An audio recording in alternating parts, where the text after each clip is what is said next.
pass il qudiem u tnejn lura. Hekk ġiet deskritta t-tmexxija ta' Bernard Grech. Il-gazzetti tal-Erba' kienu mixawlin bil-ġlied, l-intriċċi u l-firda fil-Partit Nazzjonalista li baqgħet tippersisti anki waqt kampanja elettorali. Il-Malta Today kellha 3 artikli li fihom innotat il-ġlied li wassal ukoll għall-irtirar ta' 4 kandidati nazzjonalisti f'daqqa fl-ewwel jum tal-kampanja. James De Bono, magħruf li jgħidha kif iħossha, kiteb fuq il-Malta Today u semma terremot fil-Partit Nazzjonalista.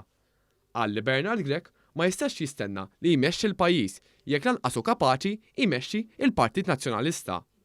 L-opinjonista għajjem mistoqsijiet dwar il-ħiliet ta' tmexxija ta' Grech quddiem l-aħħar kriżi li komplet tiftaħ fil-beraħ il-qasmiet interni li splodew f'wiċċ Grech fl-agħar żmien possibbli. Fl-artiklu tiegħu De Bono tkellem ukoll fuq il-ħsara li saret fuq id-deputat nazzjonalista Mario Gallia fejn nies qrib it-tmexxija ta' Bernard Grech għamlulu ħajtu infern u għajruh bis-saħħa mentali. Imbagħad, l-editorjal tal-Malta Today spjega li l-kampanja elettorali tal-Partit Nazzjonalista ma setgħetx bditar.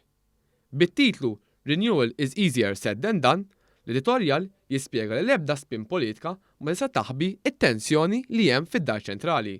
L-editur tal-Malta Today qal li l-irtirar f'daqqa kien riżultat ta' ġlied bejn il-fazzjoni ta' Adrian Delia u Bernard Grech. L-editorjal innota li l-spin tal-Partit Nazzjonalista ħadd mod jemmina għaliex 3 minn 4 kandidati li rtiraw kienu lejali lejn Adrian Delia.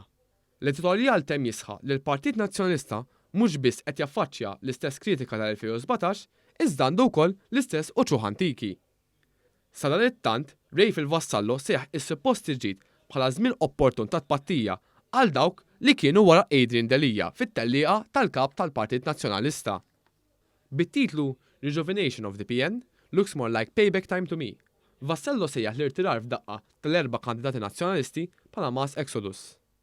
Vassallo qal li l-Partit Nazzjonalista jiġbaħ is-set ta' Jurassic 3 Dividend Kingdom, kandidati żgħażagħ kollha jistennew li jiġu mittikla ħajjin meta jispiċċaw fi ġid intern kontra kandidati tal-establishment tal-Partit Nazzjonalista.